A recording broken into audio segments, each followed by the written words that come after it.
Hello guys, welcome back to my channel. അപ്പോൾ നമ്മളിന്ന് ചെയ്യുന്നത് ഒരു ഡോറിമോൻ ബ്ലൈൻഡ് ബാഗാണ്. അപ്പോൾ നമുക്കിതെങ്ങനെയാണ് ഉണ്ടാക്കാമെന്ന് നോക്കിയാലോ. എപ്പോഴും നമ്മൾ സാൻഡ്രിയോ തീമിലുള്ള ബ്ലൈൻഡ് ബാഗ് ആയിരിക്കും കണ്ടിട്ടുണ്ടാവുക. അപ്പോൾ ഇന്ന് ഞാനൊരു വെറൈറ്റിക്ക് ഡോറിമോനാണ് കൊണ്ടുവന്നിട്ടുള്ളത്. ഡോറിമോൻ്റെ ചെയ്തിട്ടില്ല എന്നല്ല, എന്നാലും നമുക്കിതൊന്ന് ചെയ്ത് നോക്കാം.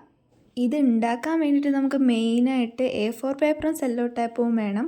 ഗ്ലൂവിൻ്റെ പരിപാടി ഇതിലില്ല, ഫുൾ സെല്ലോ ടേപ്പാണ്. അപ്പോൾ സെല്ലോ ടേപ്പിൻ്റെ ഒരു കളിയാണ് നിങ്ങൾ ഇനി കാണാൻ പോകുന്നത്. ഇത് ഉണ്ടാക്കാൻ വേണ്ടിയിട്ട് നമ്മൾ ആദ്യം തന്നെ ഒരു A4 പേപ്പർ എടുക്കുക, അത് ഹാഫായിട്ട് മടക്കി കൊടുക്കുക. എന്നിട്ട് നിങ്ങൾക്ക് ഇഷ്ടപ്പെട്ട പിക്ചർ അതിലേക്ക് വരച്ചു കൊടുക്കുക. ഞാനിപ്പോൾ ഡോറിമോൻ്റെ തീം ആയതുകൊണ്ട് ഒരു ഡോറിമോനെയാണ് വരച്ചു കൊടുക്കുന്നത്. ഈ ഇമേജസൊക്കെ നമുക്ക് പിൻട്രസ്റ്റിൽ കയറി നോക്കിയാൽ കിട്ടും. അതൊന്ന് ഫോണിൽ വെച്ച് ട്രേസ് ചെയ്തെടുത്താൽ മതി.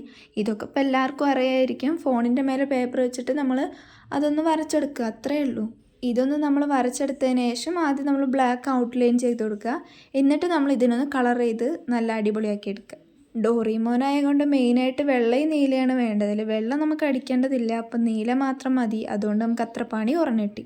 ഇനി ഇതിൻ്റെ മേലേക്ക് ഡോറിമോൻ ബ്ലൈൻഡ് ബാഗ് എന്നുകൂടെ നമുക്ക് എഴുതി കൊടുക്കണം. ഞാനിപ്പോൾ ഡാർക്ക് ബ്ലൂ വെച്ചിട്ടാണ് എഴുതി കൊടുക്കുന്നത്. ഡാർക്ക് ബ്ലൂ തന്നെ വേണമെന്നൊന്നുമില്ല, നിങ്ങൾക്ക് ഇഷ്ടമുള്ള കളർ എടുത്ത് ചെയ്യാവുന്നതാണ്.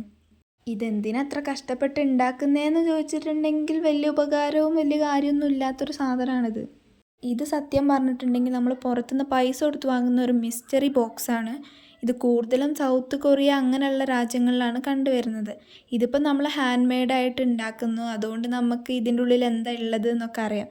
ഇതിപ്പോൾ നമ്മൾ പുറത്തുനിന്ന് വാങ്ങുമ്പോൾ നമുക്കൊരു മിസ്റ്ററി ആയിരിക്കും. ഇത് അൺബോക്സ് ചെയ്യുമ്പോൾ ഇതിൻ്റെ ഉള്ളിൽ എന്തായിരിക്കും എന്നുള്ള ആ ക്യൂരിയോസിറ്റി ആയിരിക്കും. അല്ലെങ്കിൽ നമുക്കിത് വേറൊരാൾക്ക് ഗിഫ്റ്റ് കൊടുക്കാനൊക്കെ വേണ്ടിയിട്ട് ഉണ്ടാക്കാം. ഇനി ഇതിൻ്റെ ബാക്കിലായിട്ട് കോയിൻ വെച്ചിട്ട് ഞാനിപ്പോൾ 4 റൗണ്ട് വരച്ചു കൊടുത്തിട്ടുണ്ട്. അത് നമ്മൾ ബ്ലാക്ക് ഔട്ട്ലൈൻ ചെയ്ത് കളർ ചെയ്തെടുക്കുക. എന്നിട്ട് നമ്മൾ ഓരോ കളറിൻ്റെ നേരെയും കോമൺ, റെയർ, എപ്പിക്, ലെജൻഡറി അങ്ങനെയൊക്കെ എഴുതി കൊടുക്കുക. എന്നിട്ട് നമ്മളുടെ ഈ കവറിൻ്റെ 4 സൈഡും സെല്ലോ ടേപ്പ് വെച്ചിട്ട് നമ്മൾ കവർ ചെയ്യണം. 4 സൈഡ് ഇപ്പം ചെയ്യണ്ട, 3 സൈഡ് ചെയ്തിട്ട് 4ാമത്തെ സൈഡ് നമ്മൾ ലാസ്റ്റാണ് ചെയ്യുന്നത്. കാരണം നമ്മൾ ഉണ്ടാക്കി വെച്ചിട്ടുള്ള സാധനങ്ങളൊക്കെ ഇട്ടിട്ടാണ് നമ്മളത് കവർ ചെയ്യുക. ഇനി നമുക്കിതിൻ്റെ ഉള്ളിലേക്ക് ഇടാനുള്ള സംഭവങ്ങൾ ഉണ്ടാക്കാം. ആദ്യം ഞാനിപ്പോൾ ഇവിടെ ഉണ്ടാക്കുന്നത് ബ്ലൂ തീമിലുള്ള മിനി നോട്ട്ബുക്കാണ്. ഇതുണ്ടാക്കാൻ വേണ്ടിയിട്ട് നമ്മളൊരു A4 പേപ്പർ എടുത്തിട്ട് ഇതുപോലെ മടക്കി കൊടുത്തതിന് ശേഷം നമ്മൾ കട്ട് ചെയ്തെടുക്കുക. എന്നിട്ട് അത് ഒന്നും കൂടെ ഹാഫായി മടക്കിയതിന് ശേഷം നമ്മൾ സ്റ്റേപ്ലർ ചെയ്ത് കൊടുക്കുകയാണ് ചെയ്യുന്നത്. ഇനി ഇത് കവർ ചെയ്യാൻ വേണ്ടിയിട്ട് ഞാനിവിടെ ബ്ലൂ കളർ പേപ്പറാണ് എടുക്കുന്നത്. കളർ പേപ്പർ ഇല്ലാന്നുണ്ടെങ്കിൽ കളർ ചെയ്തെടുത്താലും മതി. അങ്ങനെ നമ്മൾ ബ്ലൈൻഡ് ബാഗിലേക്കുള്ള മിനി നോട്ട്ബുക്ക് ഇവിടെ റെഡി ആയിട്ടുണ്ട്. ഇനി ഇതിടാൻ വേണ്ടിയിട്ട് നമുക്കൊരു കവർ വേണം. അതിന് വേണ്ടിയിട്ട് ഇതിന് കറക്റ്റായിട്ടുള്ള ഒരു പേപ്പർ കട്ട് ചെയ്തെടുത്തതിന് ശേഷം നമുക്ക് 3 സൈഡും സെല്ലോ ടേപ്പ് വെച്ച് ഒട്ടിച്ചു കൊടുക്കുക. സത്യം പറഞ്ഞിട്ടുണ്ടെങ്കിൽ നമുക്ക് 3 ഭാഗം മാത്രം സെല്ലോ ടേപ്പ് വെച്ച് കവർ ചെയ്താൽ മതി. 4ാമത്തെ ഭാഗം പേപ്പറിൻ്റെ ഫോൾഡിംഗ് ആണ് വരുന്നത്. ആ ഒരു ഭാഗത്ത് മാത്രം സെല്ലോ ടേപ്പ് ഒട്ടിച്ചിട്ടില്ലെങ്കിൽ ഒരു ഭംഗിയില്ലാത്തതുപോലെ തോന്നിയതുകൊണ്ടാണ് ഞാൻ 4 ഭാഗത്തും ഒട്ടിച്ചു കൊടുത്തത്. ഇനി അതിൻ്റെ അകത്തേക്ക് മിനി ബുക്കും കൂടെ ഇട്ട് കവർ ചെയ്ത് കൊടുക്കുക. പിന്നെ ഇതിൻ്റെ മേലേക്ക് നമ്മൾ കുറച്ച് ക്വസ്റ്റ്യൻ മാർക്ക് എഴുതുന്നുണ്ട്, കാരണം ഇത് പൊട്ടിക്കുന്നവർക്ക് അറിയില്ലല്ലോ ഇതിൻ്റെ അകത്ത് എന്താണെന്ന്. ഇനി ഇതിലേക്ക് വേണ്ടിയിട്ടുള്ള സ്ക്വിഷി നമുക്ക് ഉണ്ടാക്കിയെടുക്കാം. അതിന് വേണ്ടിയിട്ട് ഞാൻ നേരത്തെ പോലെ തന്നെ പിൻട്രസ്റ്റിൽ നിന്ന് ഒരു ഇമേജ് ഡൗൺലോഡ് ചെയ്തെടുത്തിട്ട് അത് ട്രേസ് ചെയ്ത് വരച്ചിട്ടുണ്ട്. ഇനി നമുക്കത് ബോർഡർ ചെയ്തിട്ട് നന്നായി കളർ ചെയ്തെടുക്കണം.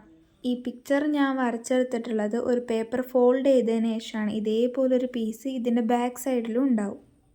ഇത് കണ്ടോ, ഇതുപോലെയാണ് ഞാൻ പറഞ്ഞത്. ഇനി ഈ 2 പേപ്പറും കൂടെ നമുക്ക് കട്ട് ചെയ്തെടുക്കണം. കട്ട് ചെയ്തെടുത്തതിന് ശേഷം നമുക്കിതിൻ്റെ ബാക്കിലുള്ള പേപ്പറിലും കൂടെ ബ്ലൂ കളർ അടിച്ചെടുക്കണം. ഇനി ഈ 2 പേപ്പറും കൂടെ നമ്മൾ ഒരുമിച്ച് വെച്ചിട്ട് സെല്ലോ ടേപ്പ് ഒട്ടിച്ചു കൊടുക്കണം. ഇത് ഒട്ടിക്കുന്ന ക്ലിപ്പ് എൻ്റെ കയ്യിലില്ല. ഞാൻ വിചാരിച്ചു വീഡിയോ ഓൺ ആണെന്ന്, പക്ഷേ വീഡിയോ ഓൺ ആയിരുന്നില്ല. അങ്ങനെ എനിക്കത് കിട്ടിയില്ല. എന്നിട്ട് നമ്മൾ ഒട്ടിച്ചതിലേക്ക് ഇതുപോലെ കട്ട് ഇട്ട് കൊടുക്കുക. എന്നിട്ട് നമ്മളത് ബാക്ക് സൈഡിലേക്ക് ഒട്ടിച്ചു കൊടുക്കുക. ഇനി ബാക്ക് സൈഡിലും ഇതുപോലെ തന്നെ സെല്ലോ ടേപ്പ് ഒട്ടിച്ചു കൊടുക്കുക. എന്നിട്ട് നമ്മൾ ഇതുപോലെ കട്ട് ചെയ്ത് മാറ്റുക. ഇത് ഒട്ടിച്ചു കൊടുക്കുമ്പോൾ ഒരു ഗ്യാപ്പ് വിടണം. അതിലൂടെയാണ് നമ്മൾ പഞ്ഞി നിറച്ചു കൊടുക്കുന്നത്. ഈ പഞ്ഞി ടെഡി ബിയറിൻ്റെ ഉള്ളിലുള്ളതാണ്. എൻ്റെ ടെഡി ബിയറിൻ്റെ ഉള്ളിൽ നിന്നാണ് ഞാൻ ഈ പഞ്ഞി എടുത്തിട്ടുള്ളത്. കുറച്ച് മതി. എന്നിട്ട് നമ്മൾ ആ ഭാഗം സെല്ലോ ടേപ്പ് വെച്ച് ഒട്ടിച്ചു കൊടുക്കുക. ഇനി നമുക്ക് ഈ സ്ക്വിഷ് ഇടാൻ വേണ്ടിയിട്ട് ഒരു കവർ ഉണ്ടാക്കണം. നമ്മൾ മിനി ബുക്ക് ഉണ്ടാക്കിയ പോലെ തന്നെയാണ് ഈ കവർ ഉണ്ടാക്കിയിട്ടുള്ളത്. അതിനുശേഷം നമ്മൾ നേരത്തെ ചെയ്ത പോലെ തന്നെ ക്വസ്റ്റ്യൻ മാർക്കൊക്കെ വരച്ചെടുക്കുക. ഇനി ഇതുപോലെ തന്നെ ഒരു ചെറിയ പേപ്പർ എടുത്തിട്ട് you got EPIC, common, rare അത് നിങ്ങൾക്ക് ഇഷ്ടമുള്ള ഏതെങ്കിലുമൊക്കെ എഴുതി കൊടുക്കുക. ഞാനിപ്പം എപ്പിക്കാണ് എഴുതിയത്. പിന്നെ നമ്മൾ കട്ട് ചെയ്യാനുള്ള സംഭവമൊക്കെ വരച്ചു കൊടുത്തതിന് ശേഷം നമ്മളെ സംഭവങ്ങളൊക്കെ ഇതിൻ്റെ അകത്തേക്ക് ഇടുക. എന്നിട്ട് സാധാരണ പോലെ തന്നെ സെല്ലോ ടേപ്പ് വെച്ചിട്ട് ഇത് ഒട്ടിച്ചു കൊടുക്കുക. അങ്ങനെ നമ്മളുടെ ഡോറിമോൻ്റെ പരിപാടിയൊക്കെ ഇവിടെ കഴിഞ്ഞിട്ടുണ്ട്. അപ്പോൾ നിങ്ങൾക്ക് ഈ ചാനൽ ഇഷ്ടപ്പെടുകയാണെങ്കിൽ സബ്സ്ക്രൈബ് ചെയ്ത് സപ്പോർട്ട് ചെയ്യണേ.